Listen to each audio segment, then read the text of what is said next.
요한복음 강의 83번째 시간으로 하늘의 왕에 대한 세상의 반응이라는 제목으로 말씀을 보겠습니다. 사람은 주변 사람들에게 아주 크게 영향을 받습니다. 내가 원래는 그런 생각을 하고 있지 않더라도 주변에 있는 사람들이 어떤 생각을 다 같이 하고 있다라고 하면 금방 그런 생각에 영향을 받게 되죠. 우리도 세상을 살다 보면 사실 예수 믿는 사람을 세상에서 만나 그들과 같은 생각을 가지고 또한 하나님과 교회에 대해 같은 그런 공감을 하게 되는 경우가 많지 않습니다. 신기하게 교회에 오면 예수를 믿는 사람들이 많은 것 같은데 세상에 가면 참 예수 믿는 사람을 만나기가 쉽지 않죠. 세상 사람들을 만나면 그들이 하나님과 또 교회에 대해 가지고 있는 그런 태도나 생각에 대해 우리가 듣다 보면 정말 나만 이렇게 잘못 생각하고 있는 것이 아닌가? 나는 왜 이렇게 그들과 다른 생각을 하게 되지라는 생각을 할 때가 많이 있죠. 우리가 이 세상이 바로 예수님에 대해 어떻게 반응하는지를 알아야 사람들의 이런 반응에 대해 놀라거나 동조하지 않을 수 있습니다.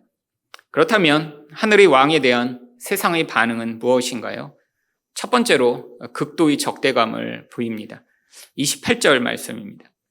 그들이 예수를 가야바에게서 관정으로 끌고 가니 새벽이라 그들은 더럽힘을 받지 아니하고 유월절 잔치를 먹고자 하여 관정에 들어가지 아니하더라. 지금 예수님을 자기들끼리 신문하다가 별 소득이 없자 이제 이 빌라도의 법정으로 끌고 갑니다. 그런데 참 여기에 모순적인 구절이 들어있죠. 이들이 이 빌라도의 관정까지 왔지만 자기들이 직접 들어가지는 않습니다. 이유가 뭐라고 되어 있죠?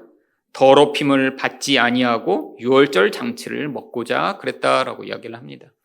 이 유월절이 되면 이들은 바로 이 무교병의 잔치라고 하는 것을 하는데 이방인을 만나 대화를 하게 되면 오염이 돼서 사실 그 잔치에 정결하게 참여할 수 없다라고 생각을 해서 지금 예수님을 그 관청까지는 데려갔는데 들어가지는 않고 빌라도를 직접 만나고자 하진 않았던 것이죠. 사실 이들이 열심히 지키고자 하던 이 율법, 이것으로 하나님께 인정받고 사랑받을 것이라고 생각했던 이 율법을 지키면서 이들이 하려고 했던 것이 무엇인가요? 바로 예수를 죽이고자 했던 것이죠. 사실 이런 모순적인 태도를 가진 이들의 정체는 무엇인가요?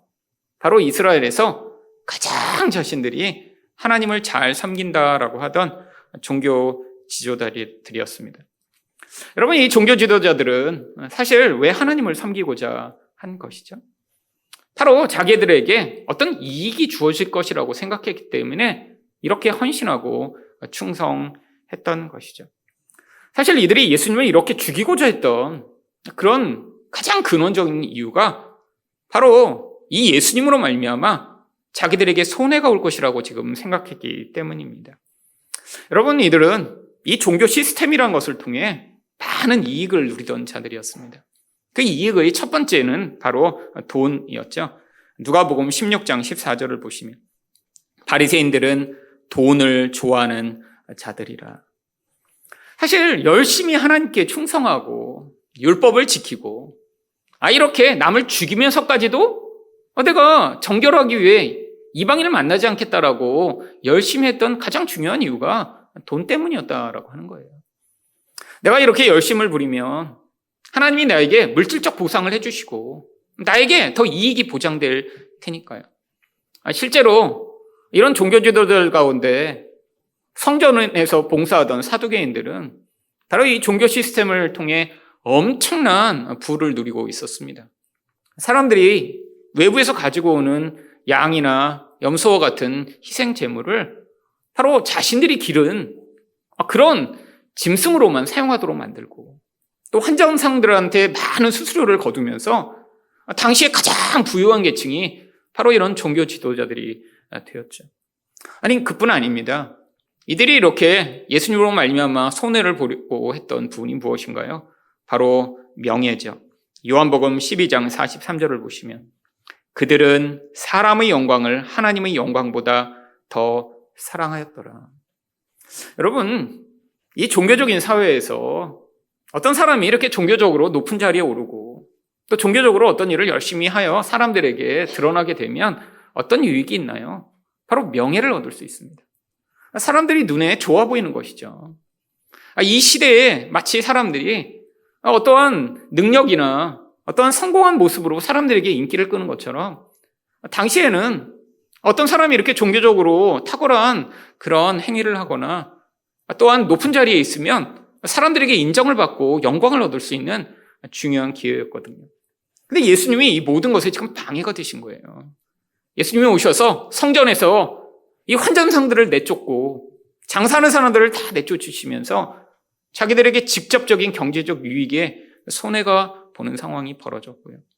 예수님이 병자들을 치료하시고 많은 사람들에게 인기를 얻자 그제까지 자기들이 가지고 있던 이 모든 유익이 사라질까 봐 지금 두려워하기 시작했던 것이죠.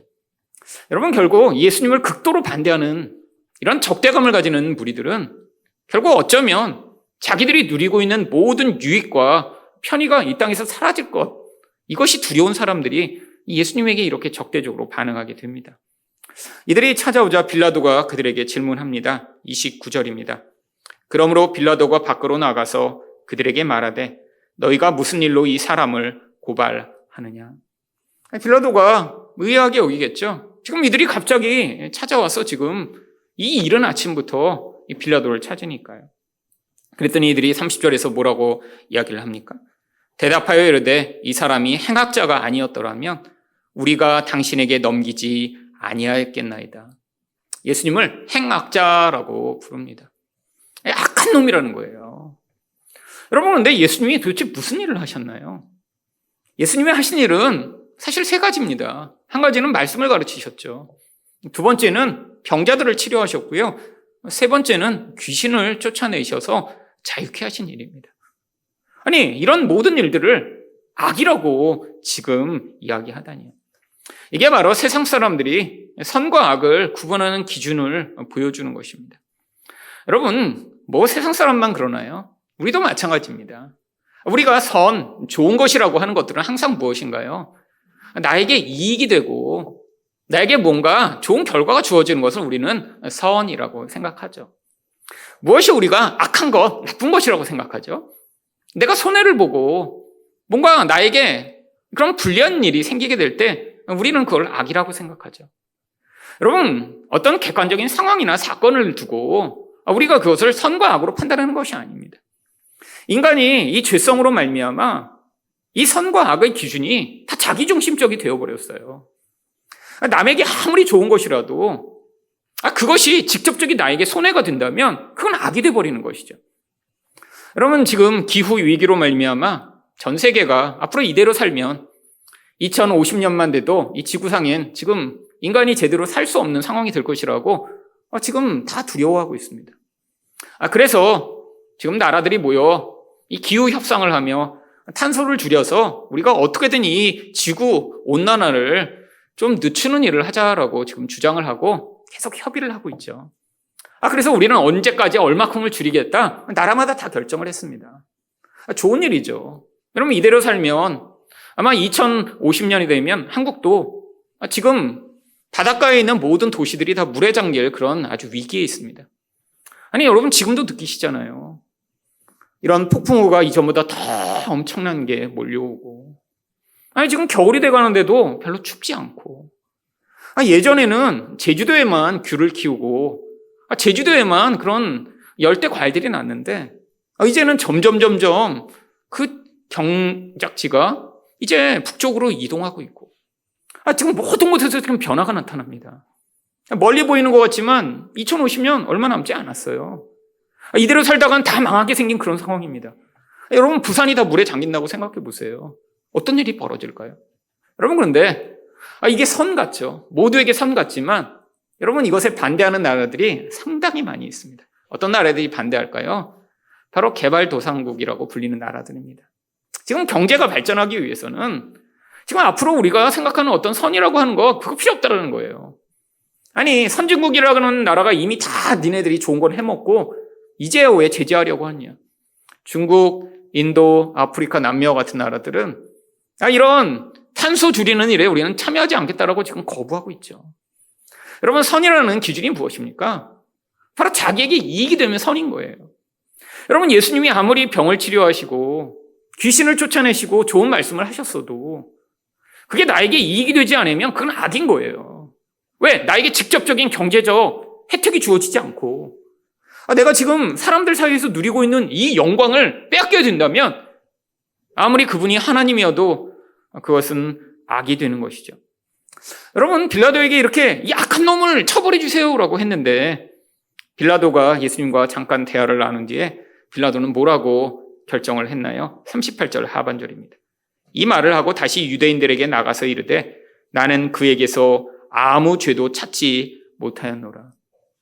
이 얘기를 들어보니까 이거 다 그냥 모함해서 한 거라는 게 너무 뻔한 거예요. 이분이라는 이 예수라는 사람을 잡아왔는데 보니까 별로 이렇게 악한 일이라고 한 그런 증거가 없고 자기가 볼 때 이 종교 지도자들의 이런 탐욕과 질투로 말미암는 것이라는 것이 너무 빤했기 때문이죠. 여러분, 행악자가 아닌데 왜 이런 악한 자로 예수님이 여김을 받으셨어야 하나요? 여러분, 이것마저도 하나님의 뜻이었기 때문입니다. 고린도후서 5장 21절을 보시면 하나님이 죄를 알지도 못하신 이를 우리를 대신하여 죄로 삼으신 것은 우리로 하여금 그 안에서 하나님의 의가 되게 하려 하심이라. 여러분, 예수님이 바로 이런 죄가 되셨대요. 우리가 서야 할 자리가 바로 거기라는 것입니다. 근데 누군가 의인인데 죄인이 되어야 바로 그분의 가진 의를 우리가 덧입을 수 있기에 하나님의 뜻에 따라 이렇게 원래 의인인 그분이 죄인이 되어버리신 것이죠. 여러분, 이런 예수에 대해 빌라도가 뭐라고 이야기를 했나요? 31절입니다. 빌라도가 이르되 너희가 그를 데려다가 너희 법대로 재판하라. 유대인들이 이르되 우리에게는 사람을 죽이는 권한이 없나이다. 여러분, 빌라도가 니네 법대로 좀 해봐. 뭐 나한테까지 왜 데리고 와? 라고 얘기했더니 이들이 뭐라고 얘기해요? 우리가 그 예수를 죽여버리고 싶은데 그 권한이 없어서 그 권한을 지금 요청하는 거지 그 권한만 있으면 벌써 우리들이 판결해서 죽였어요 라고 지금 이야기를 하고 있는 것이죠. 여러분, 누군가에 대한 이 극단적 적대감이 무엇으로 표출되나요? 살해 욕구로 표출됩니다. 어떤 대상이 나에게 너무너무 방해가 될 때 없애버리고 싶은 거예요. 죽여버리고 싶은 거죠. 여러분, 바로 이런 사람들의 예수에 대한 살해의 의지가 바로 가장 최고의 종교 지도자라고 하는 대제사장의 입에서 나옵니다. 요한복음 11장 49절부터 50절을 보시면 그 중의 한 사람 그 해의 대제사장인 가야바가 그들에게 말하되 너희가 아무것도 알지 못하는도다. 한 사람이 백성을 위하여 죽어서 온 민족이 망하지 않게 되는 것이 너희에게 유익한 줄을 생각하지 아니하는도다 하였으니. 여러분, 이 가야바가 사람들을 모아놓고 뭐라고 해요? 너희가 아무것도 몰라. 무슨 얘기입니까? 이 바보들. 이렇게 쉬운 걸 몰라. 지금 이거 한 명만 죽이고 나면 지금 우리 온 민족이 유익을 얻을 수 있는데 지금 그걸 왜 못해? 라고 지금 질책하고 있는 것이죠. 여러분, 인간들이 이렇게 하나님을 죽이고자 하며 자기 이익에 반하지 않을 때 이렇게 몰려들어서 집단적으로 반응하는 이 모든 것 또한 근데 하나님의 뜻 안에 있다라고 성경은 이야기합니다. 인간이 하나님을 반역하고 하나님을 죽이려고 해도 이것마저도 하나님의 손 안에서 계획된 대로 움직이는 것이죠. 32절입니다. 이는 예수께서 자기가 어떠한 죽음으로 죽을 것을 가리켜 하신 말씀을 응하게 하려 함이로라.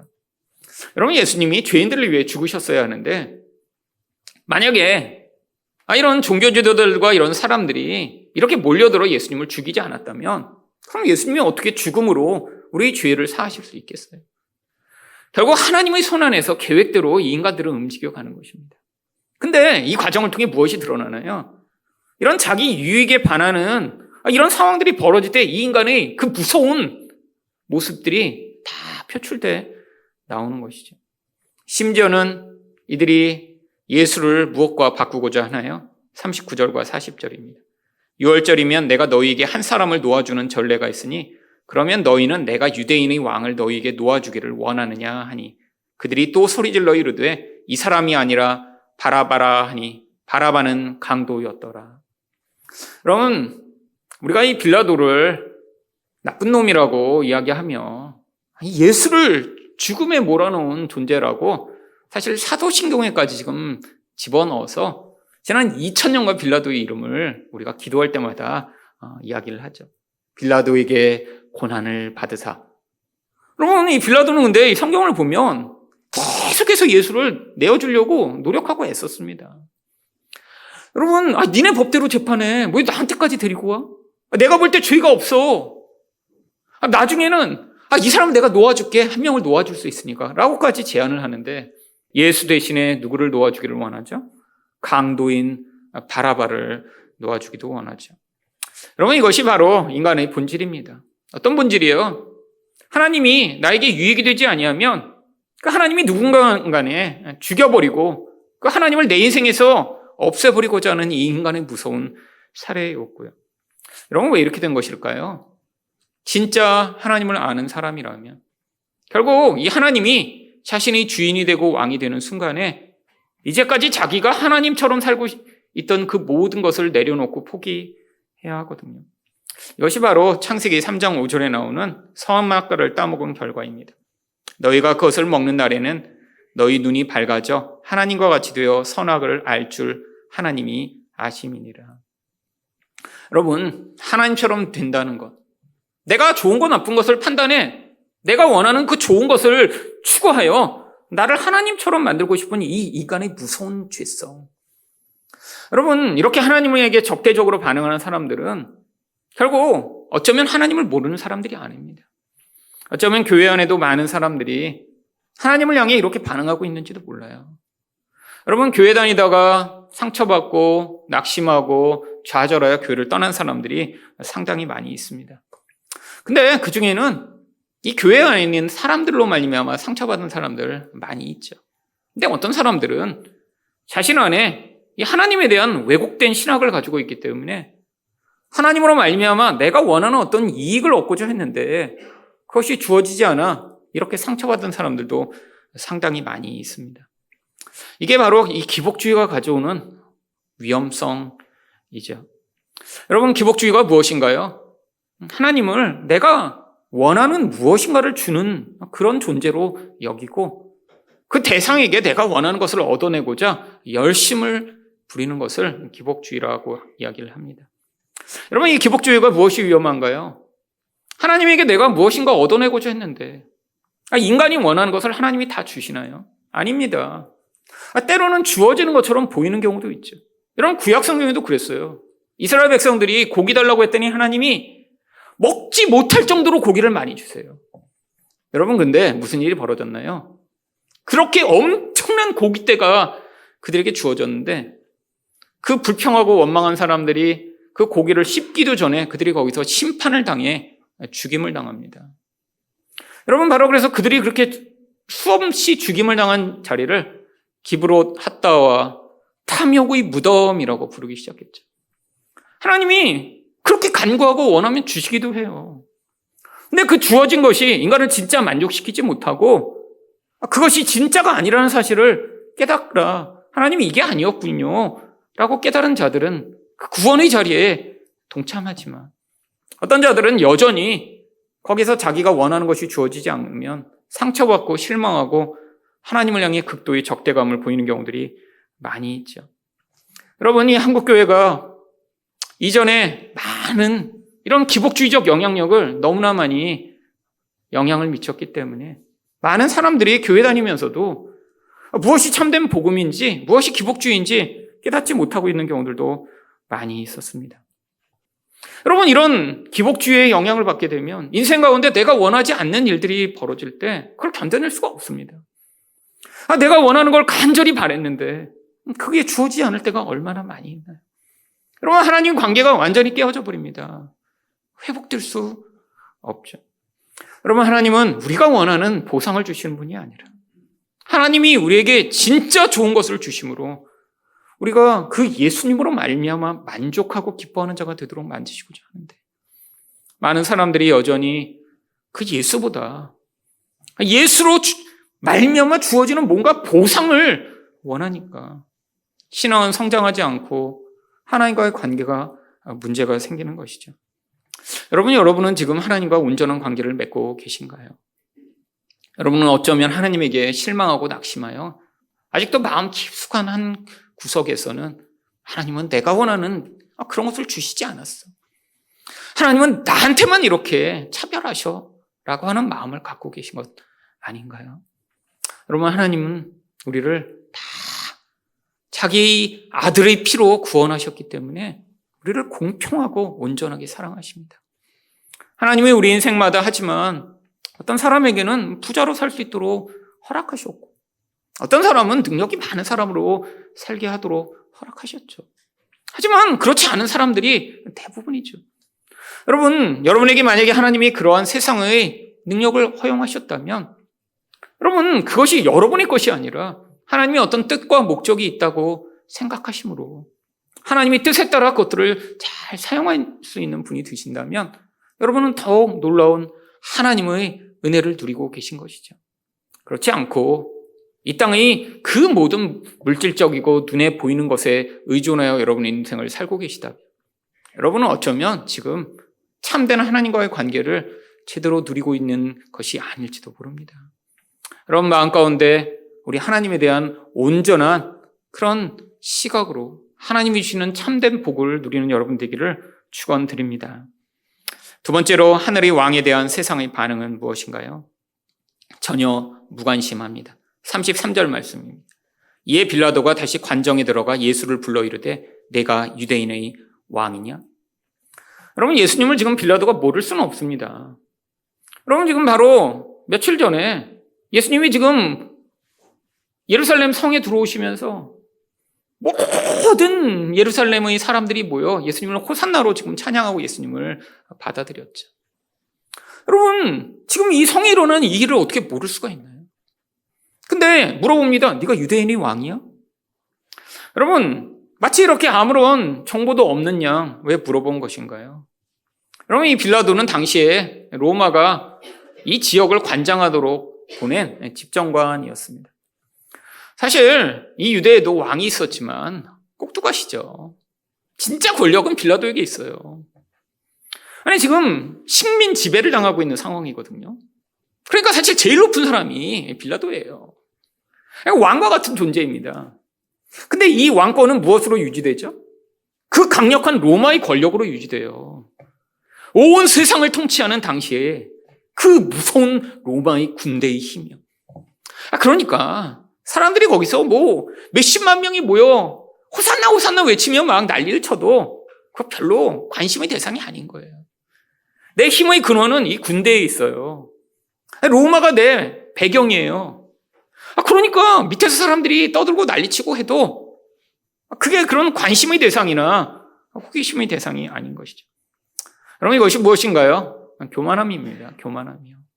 세상에 있는 힘을 근거로 판단하며 그것에 지금 영향을 받지 않는다고 생각하니까 예수님에 대해 영적인 것에 아무런 관심이 없는 것이죠. 예수님이 그래서 34절에서 뭐라고 답을 하시나요? 예수께서 대답하시되 이는 내가 스스로 하는 말이냐?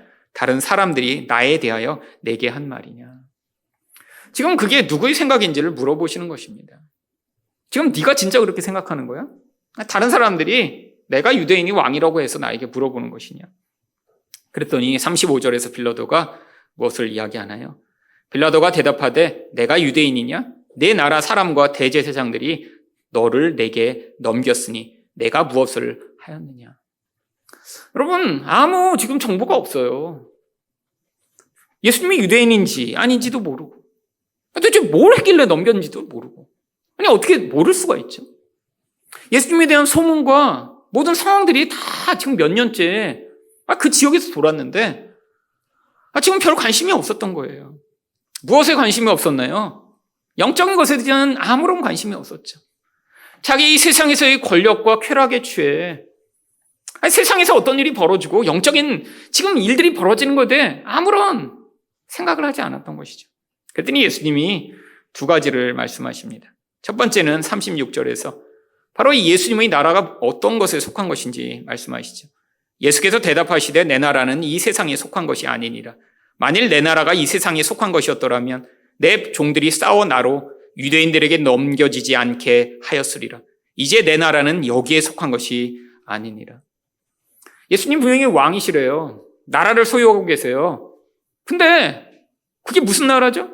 지금 눈에 보이는 이 세상의 나라가 아니라는 거예요. 여러분, 예수님은 하늘나라의 왕이십니다. 근데 그 하늘나라가 이 땅의 나라를 압도하고 이 모든 세상의 근원이 되며 그 하늘나라의 원리에 따라 이 세상은 종속되게 되어 있는 거예요. 여러분, 앞에서도 보셨잖아요. 아니, 마치 예수님을 죽이려고 사람들이 몰려들어서 지네들이 막 예수님을 고발하고 죽이려고 하는데 원래 다 계획된 대로 흘러가는 것입니다. 이 세상은 하늘나라의 원리에 따라 종속되게 되어 있어요.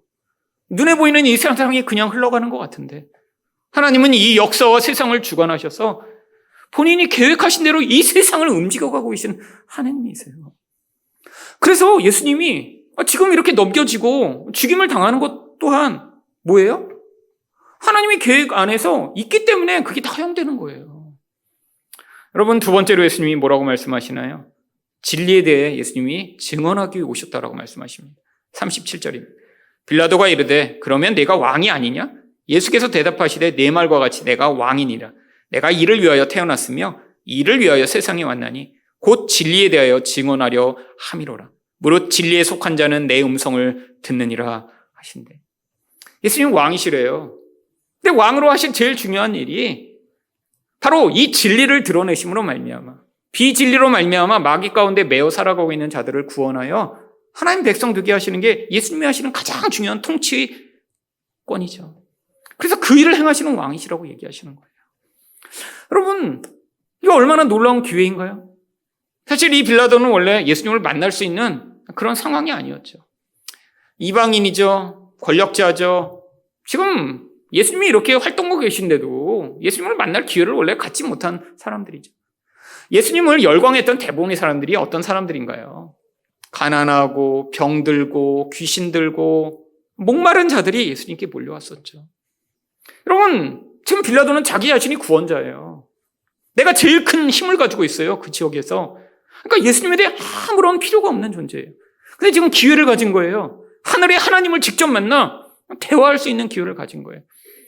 근데 예수님이 갑자기 진리에 대해 얘기를 하시니까 이 진리는 처음 들어보는 거거든요.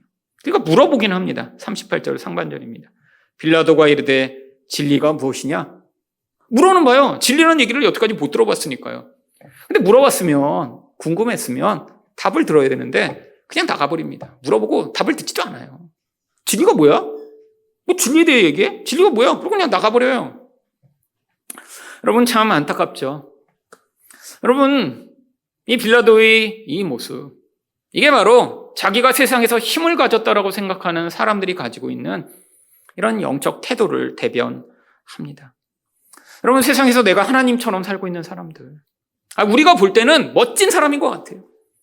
스포츠에서도 성공해서 세상에서 그냥 돈도 많고 영광을 누리는 이런 사람들, 정치에서도 세상에서 엄청난 권력을 가진 사람들, 세상에 그런 영웅과 같은 사람들이 있잖아요. 근데 이 사람들이 대부분 어떤 태도를 가지고 있나요? 내가 이렇게 세상에서 능력이 많고 힘이 많고 내 마음대로 세상을 살 수 있는 사람들은 이 빌라도와 같은 태도로 세상을 살아갑니다. 왜? 내 능력으로 내가 이렇게 지금 하나님처럼 살고 있거든요. 여러분, 이런 사람의 모습들을 우리는 많이들 부러워하죠. 여러분, 얼마나 그런 사람들이 세상에 많이 드러나나요? 여러분, 그런 생각 해보신 적 없으세요? 야, 나도 아무개처럼 그렇게 똑똑해서, 나도 저렇게 정말 기업도 창업하고, 저렇게 멋진 자리에 섰으면 얼마나 좋을까? 나도 아무개처럼 운동을 잘해서 저렇게 그냥 사람들에게 인기와 영광을 누리면 얼마나 좋을까? 그럼 우리 다 그런 생각하죠. 근데 하나님이 어쩌면 우리에게 그런 능력을 주시지 않은 것이 축복인지도 모릅니다. 여러분은 우리 하나님을 향해 어떤 태도를 갖고 계신가요? 여러분도 그렇게 생각하는 적 있지 않으세요? 난 돈이 많고 내가 이렇게 세상에서 유명하고 힘도 많아도 그래도 여전히 하나님을 잘 섬길 것 같아. 그건 여러분의 생각이고요. 여러분이 원래 그런 분이셨으면 하나님이 이미 여러분에게 힘도 주실 수 있었겠죠. 근데 힘을 대부분 못 받으셨잖아요. 저도 못 받았습니다. 여러분, 힘을 못 받으면 어때요? 그걸 부러워하지 마세요. 여러분, 대부분이 내가 능력이 많아지면 나는 겸손하고 온유하게 여전히 마음의 중심이 이렇게 살 수 있을 것 같으라고 하지만 우리보다 하나님이 우리를 더 잘 아십니다. 우리 인생에 받은 어쩌면 더 큰 복은 우리가 어쩌면 그렇게 남들이 부러워하는 힘을 갖지 못했지만 하나님을 겸손하게 받아들이고 그분을 의존하는 인생을 살도록 만드신 것이 우리 인생에서 어쩌면 주어진 더 큰 복일지도 모릅니다. 여러분, 세상 사람들은 이렇게 예수님을 적대시하고 혹은 무시하며 살아가지만 우리 안에 예수님에 대해 이렇게 반응할 수 있는 마음을 주셨다는 것 자체가 우리 인생에 주어진 어쩌면 가장 큰 복일지 모릅니다. 이 복을 받으신 여러분이시라면 바로 이 은혜에 감사하는 인생을 사시기를 축원드립니다.